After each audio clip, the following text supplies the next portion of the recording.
Estamos en el despacho del intendente municipal, donde el gobierno convocó para hoy una conferencia de prensa junto al Museo Paleontológico, porque hoy es el Día del Trabajador Rural y van a hacer la presentación oficial de documentos históricos relacionados con esta fecha particular. Habla el intendente. Muchas gracias por acompañarnos una vez más. Bueno, seguramente todos ustedes saben que hoy es el Día del Trabajador Rural, el 8 de octubre. Fue declarado por la comisión. Esto se debe, en primer lugar, se debe que allá por, hablamos con un colega de ustedes recién, en octubre, el 17 de octubre, hoy es una fecha encontrada en la historia, pero el 17 de octubre, el secretario de Trabajo, en ese momento, que era Juan Perón, publicó, se sancionó, se firmó, Farren creo que fue en ese momento, y determinó que ese es el día el Estatuto del Peón, ¿no? Bueno, después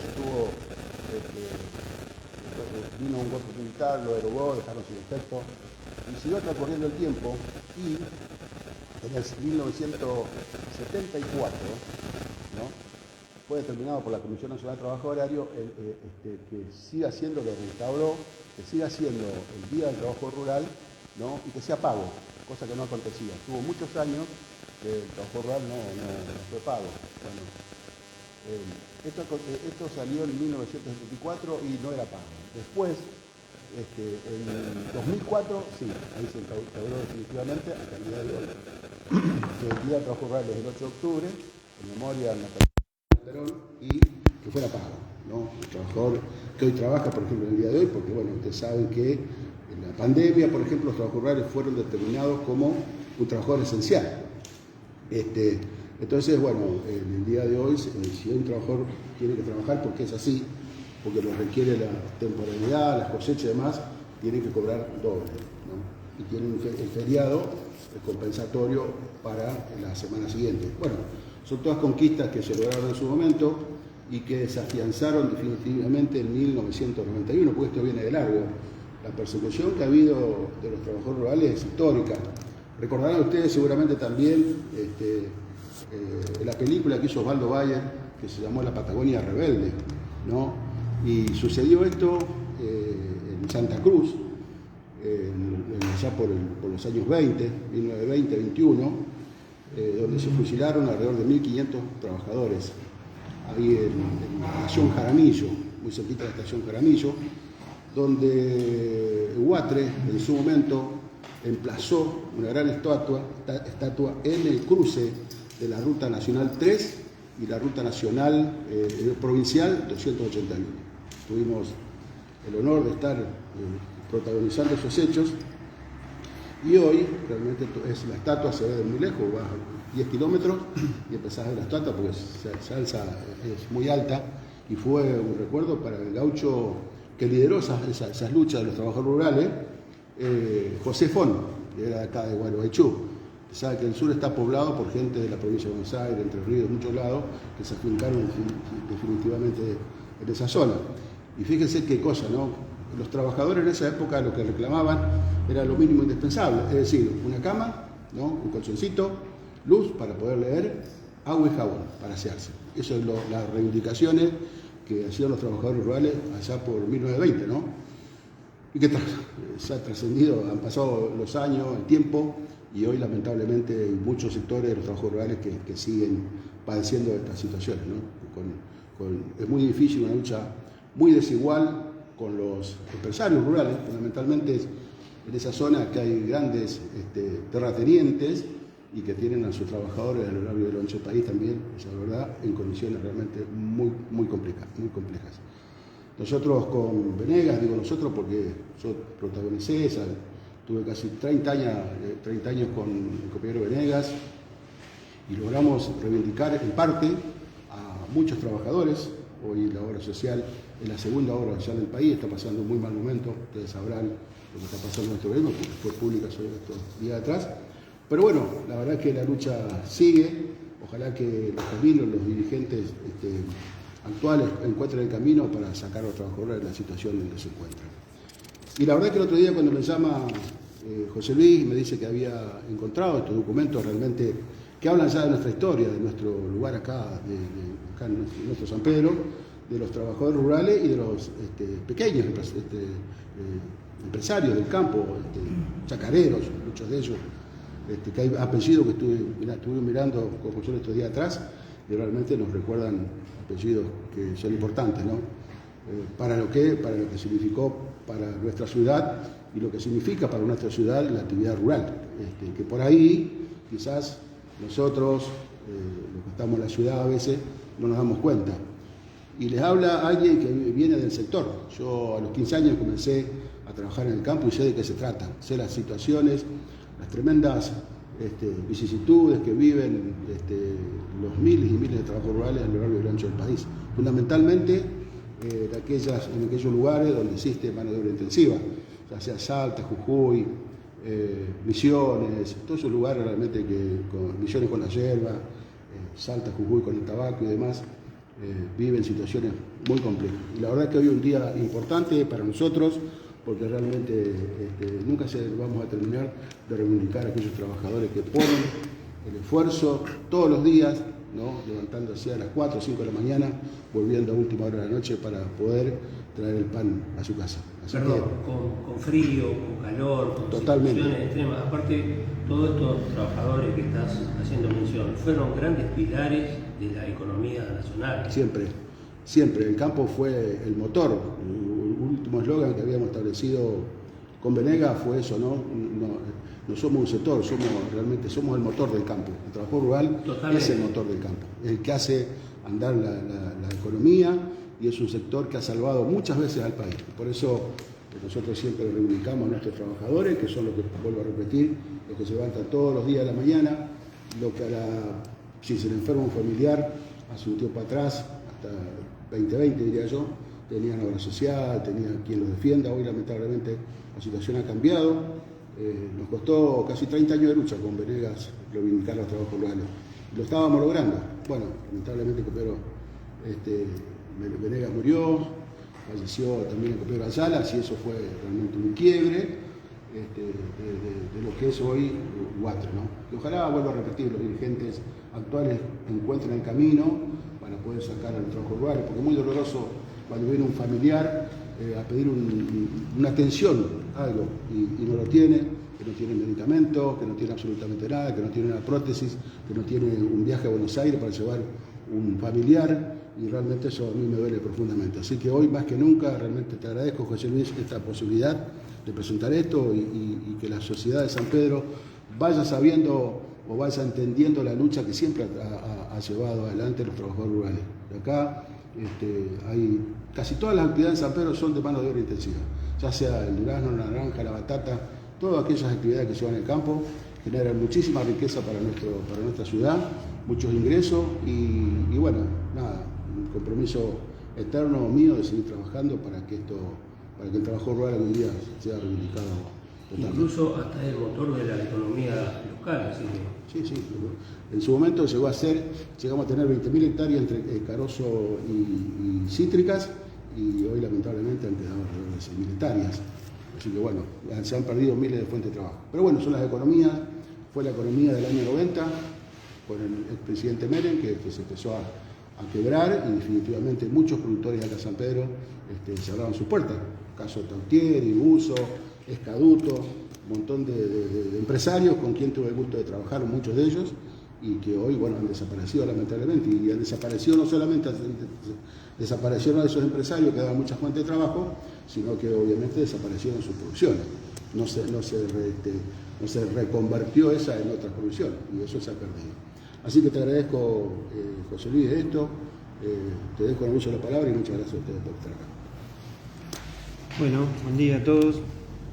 No, los agradecidos en realidad somos nosotros de haber despertado el interés de la oficialidad de San Pedro, en este caso el intendente, para poder contar esto, mostrar esto y presentar esto que ahora vamos a charlar. Antes que nada queremos expresar que la publicación de documentos históricos que venimos difundiendo del grupo del museo en los últimos años no hubiera sido posible sin el trabajo conjunto en el año 2020, esto fue plena pandemia, entre el municipio de San Pedro, a través del señor intendente, el Museo Paleontológico y la Suprema Corte de Justicia de la provincia, que permitió que nosotros en el museo pudiéramos ser los depositarios de esa enorme colección que es el archivo que hoy poseemos en este museo, que son alrededor de 5.300 expedientes, que tienen cada uno adentro unas 20 o 30 o 40 notas de interés histórico. Imagínense el caudal de información que todavía hay en ese archivo. Y es por esto que en parte hemos elegido acá con Cecilio el Día del Trabajador Rural para presentar este escrito como un sincero homenaje a todos aquellos hombres y mujeres que han dado su esfuerzo en aquellos años y lo siguen brindando en la actualidad. Hoy lo que difundimos al conjunto de la sociedad sanpedrina es un documento de 6 páginas conteniendo el primer listado de trabajadores rurales del partido de San Pedro. Estas páginas han sido analizadas y ahora son difundidas por el Grupo Conservacionista de Fósiles y la Municipalidad de San Pedro. Las hojas, como verán ahí en lo que se ha desplegado en el escritorio, están divididas por columnas en las que se leen los nombres de los peones y capataces empleados por los diferentes establecimientos rurales de nuestra zona, el día, mes y año en el que se registraban, los nombres de los propietarios de dichos establecimientos y la duración de los contratos. Las 6 páginas incluyen un total de 152 nombres y apellidos de aquellos trabajadores, junto a 90 nombres de los propietarios de cada lugar donde desarrollaron sus tareas. El listado menciona 2 categorías, peones y capataces. La mayoría de los contratos tenían una duración de 6 meses y se señala si son de empleados de estancias, chacras o tareas en general.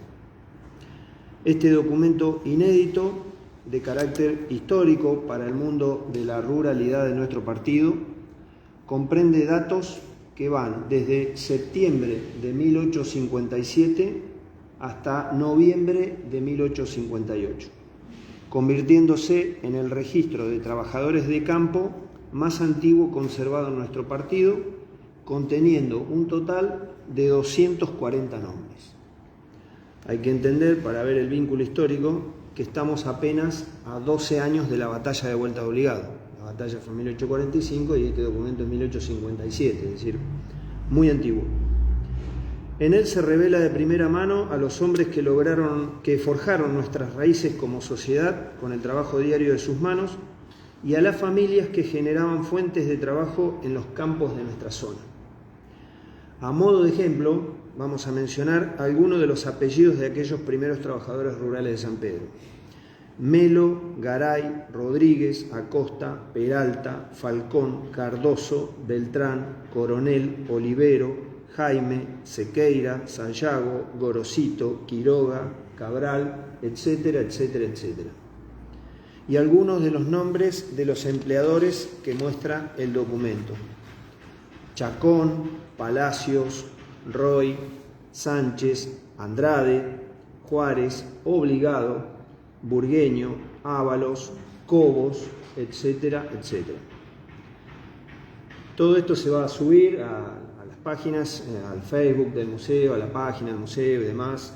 Se lo vamos a dar al municipio también, a entidades rurales que tienen que ver con la historia de la ruralidad en San Pedro, así que el listado se hace público a partir de ahora para aquellos que están estudiando historia y demás y que les pueda interesar. Desde el grupo del Museo Paleontológico deseamos comentar lo siguiente. Estas hojas conservan un testimonio muy valioso de la segunda mitad del siglo XIX, años en los que en San Pedro recién se estaban estableciendo la administración municipal y las primeras instituciones.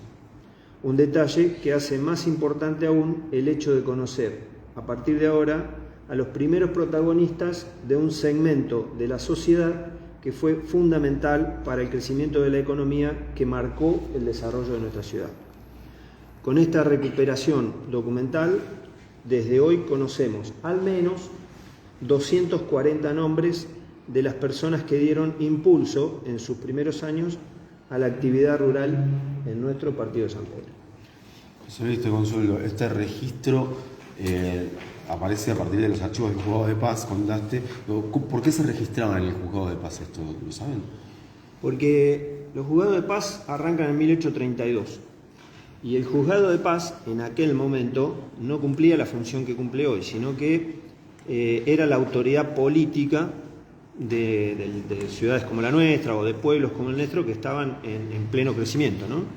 Entonces el juez de paz en aquel momento era la máxima autoridad, ocupaba el lugar que hoy ocupa un intendente. Entonces todos los idas y venidas, registros y demás, conversaciones, notas, pedidos, etcétera, iban al archivo de ese juzgado de paz. Hemos tenido la suerte en San Pedro, que no la tienen otras ciudades. Créanme que hay ciudades donde hemos visto o nos hemos enterado de que han tirado archivos enormes, incluso hasta más antiguo que el que tenemos acá. El que tenemos acá arranca en 1832, el que tenemos en el museo va de 1832 a 1969. Es un cúmulo de información. Por suerte el juzgado de paz local, desde su creación, lo mantuvo a su archivo. En el 2020, cuando la Suprema Corte de Justicia de la provincia, que es la autoridad sobre los juzgados de paz, ellos nos ofrecen en ese momento la tenencia de este archivo. En aquel momento, estamos hablando del año 2020, lo hablamos con el intendente y se firma un convenio con la Suprema Corte de Justicia para que este archivo enorme venga al Museo Paleontológico. Recuerdo que en aquel momento acondicionamos una sala especialmente para este archivo, porque nosotros hacíamos paleontología, si bien tocamos historia medio de oído en lo que podamos colaborar y participar, pero no era lo que la muestra del museo ofrecía o iba a ofrecer. Entonces se acondicionó un espacio y ahí está el archivo, cuidado y conservado, y lo que nosotros vamos haciendo cada tanto es sentarnos, 2, 3, 4 de los del grupo del museo.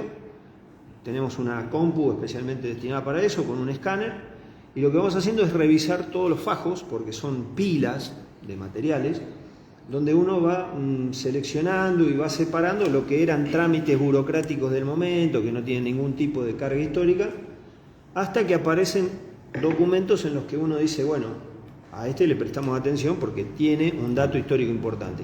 Ese documento se escanea y en el mejor de los casos se publica, como es lo que estamos haciendo ahora, ¿no? Es decir, se selecciona desde el grupo qué información se va a publicar, porque creemos que la función del archivo, la función del museo es compartir toda la información que va descubriendo. Y eso es lo que estamos haciendo hoy. Y como dijo el intendente, lo charlamos hace unos días porque nos pareció que presentar esto o comunicar esto solos desde el museo iba a perder una carga institucional que creemos tiene esta documentación. Entonces el municipio, a través del intendente, decidió acompañar esta presentación, y es por eso que hoy estamos acá, para que tenga el peso que corresponde, porque estamos hablando de 240 personas que iniciaron la actividad rural en nuestro partido a mediados del siglo XIX. ¿Este registro guarda similitud con la modalidad que se utiliza actualmente en la bolsa de trabajo de la UATRE para registrar quiénes van a cada establecimiento? Pues es que es parecido. Seguramente la bolsa de trabajo data de allá de 1940, 45. Bueno, ustedes saben también el famoso grito de Corta con los empresarios, pero eran muy pequeños, realmente eran trabajadores y tenían una pequeña propiedad, y luego se conformaron los sindicatos, que el primer sindicato que se formó en el ámbito rural fue la Federación Argentina de Sindicatos Agrarios, FASA, ¿no? Después fue FUATRE, ahora actualmente UATRE, pero claramente son cosas que se han en su momento, bueno, lo estamos viendo ahora.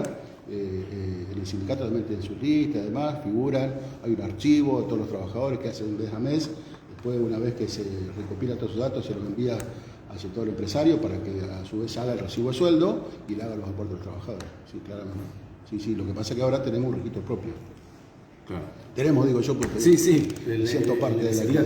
Pero es la modalidad es similar. Exactamente, sí, exactamente, sí. Una preguntita, usted hace un ratito nos comentó el estado local de los peones rurales, ¿no? De San Pedro. Esto también incluye a los llamados peones golondrinas, que sabemos que van a estar En realidad la situación actual del sindicato es un poco complicada con la actual dirigencia, pero no de San Pedro, sino nacional. El problema que ustedes habrán visto en la prensa estos últimos días, con dirigentes cuestionados y demás, y eso hace realmente que los trabajadores rurales están recibiendo lo que les corresponde, que es trabajan todos los días, y obviamente cuando lo requieren necesitan de su obra social fundamentalmente, y necesitan de un sindicato que esté alerta para defender sus derechos, ¿no? Que ya se conquistaron. No totalmente, porque yo siempre decía, mi compañero Venegas decía lo mismo, mientras haya un trabajador rural que no esté formalizado, no va a parar nuestra tarea, y eso es lo que estábamos logrando, y eso lamentablemente no se está dando en el orden nacional, a lo largo y ancho del país. Es así, hoy la situación es muy compleja, por eso decía yo que ojalá los actuales dirigentes encuentren el camino para realmente... Se dejó ahí, bueno, yo me vine en 2015, Venegas falleció en 2017, Ayala, que fue quien lo reemplazó, falleció por el COVID en el 2020, y ahí realmente empezó a quebrarse la dirigencia, no surgieron nuevos dirigentes, por lo menos es lo que yo considero, para llevar adelante un gran sindicato. Nosotros somos la segunda obra, de no existir, nos transformamos en la segunda obra social por la potencialidad que tiene el trabajo rural, que, vuelvo a repetir, está invisible. Los trabajos rurales a veces son la tarea que hacen, está invisible, porque no es que es una fábrica, donde no, es una actividad muy dispersa por todo el país, no es fácil controlarlos, nosotros hemos logrado eso, y conformamos el RENATRE, que es el Registro Nacional de Trabajadores Rurales y Empleadores, ¿no? Donde en el RENATRE están integrados los sectores empresarios y también el gremio. Y se acuerdan políticas a los efectos de controlar el trabajo y la evasión que existe en el campo, ¿no? Hoy eso no está vigente por ahora, hay un directorio de todas maneras, pero creo que no está cumpliendo la función que debería cumplir. Esa es la realidad. Y en San Pedro también se recibe esa situación, ¿no? Es decir, al no tener un gremio bien fuerte o representativo como lo tuvieron hasta el 2020, pasan cosas, obviamente. Y los trabajadores golondrinas, sí, naturalmente, que siempre cuando vienen acá, cuando es necesario, obviamente, fundamentalmente en la cosecha de durazno, que no alcanza la gente, entonces obviamente ahí se hacen inspecciones y se controla que esos trabajadores estén en buenas condiciones. Evidentemente la actividad rural es una de las tantas que ha tenido una caída importante en San Pedro. Eso se refleja fundamentalmente en las familias que trabajan y que viven de esta actividad. ¿Usted cree que esto guarda algún tipo de relación con esto que ocurre en estos días, este fenómeno al que asistimos, en el que un montón de gente apuesta a una inversión o una apuesta o lo que sea que le llamemos a esta plataforma que hoy nos tiene a todos en... Si investigar, una vez que se vean cuáles son las personas, vas a ver que vas a encontrar muy pocos trabajadores rurales, porque el jornal que tienen lo gastan para la comida del día, así que bueno, lejos de pensar en invertir en algo, plata que no tienen, es imposible eso. No está pasando eso en el gremio rurales. En otras actividades tengo entendido que sí. Claro, y de repente hay mucha gente que en las voces que se han escuchado en estos días decían, bueno, es una manera de que a mí me ayuda a llegar a fin de mes. Sí, claro, bueno, pero eso cuando se puede dar cuando cobran el sueldo. Acá el trabajador es el día a día. El trabajador rural trabaja el día a día, hace mucho tiempo así, ¿no? Porque las cosechas son estacionales, como todos ustedes saben. No es un trabajo continuo y mensual, es el día a día. Vos salís a trabajar, te pagan el día, ¿no? Y eso apenas hoy te alcanza para comer, te puedo asegurar. Nosotros allá por el 85, 86, yo recuerdo que trabajamos, salía del campo a trabajar y lo que te alcanzaba era para comprar medio kilo de carne. Con la hiperinflación que hubo, ¿recordás? Bueno, hoy está pasando lo mismo. Hoy con un jornal y bueno, te puede alcanzar para comprar a lo mejor quizás 1 kilo de carne o 1,5 kilos y poder cocinar el día que trabajás. Cuando no trabajás, lamentablemente la gente la pasa muy mal. Así que menos van a empezar a invertir, ¿de dónde van a sacar la plata para invertir? Claro, o sea, siguen trabajando el día a día. Es así. Es así, pues las cosechas son así. La característica del trabajo rural en San Pedro es así. Después, obviamente, hay también trabajadores rurales que son mensualizados, pero la mayoría acá es mano de obra intensiva. Los viveros, todo eso, son mano de obra intensiva, que en su momento pico se ocupa más gente. Pero la verdad es que viven día a día. No creo que haya un trabajo rural que les sobre una moneda para invertirlo en esto que está pasando ahora, ¿no? Seguramente no. Bueno, hay gente que tampoco le sobra, sino que ha salido a buscar o vender algo para poder entrar en esa plataforma. Sí, también, pero no creas que el trabajo rural si tiene una bicicleta no creo que la deje, porque es lo que le permite ir de los distintos barrios a trabajar al sindicato para que vaya a buscar a la gente, de los empleadores. Le pregunto en ese sentido, intendente, usted sabe que los medios nacionales están en San Pedro, están recorriendo, están haciendo notas. Sí. A usted lo he consultado también. Ayer se expresó el gobierno de la provincia a través del ministro de Gobierno, correcto, sí. por la preocupación que tiene el Ejecutivo como tal, digamos. ¿Ustedes comparten esa preocupación? ¿En qué plan están en ese sentido? Sí, que mira, yo lo que hice fue lo siguiente: consultar obviamente en primer lugar a nuestro cuerpo jurídico, luego hablé con la fiscal en turno de acá San Pedro y también con la justicia federal, porque esto en todo caso, si es un delito, se configura un delito, es un delito de índole federal, es decir, tendrá que actuar la justicia.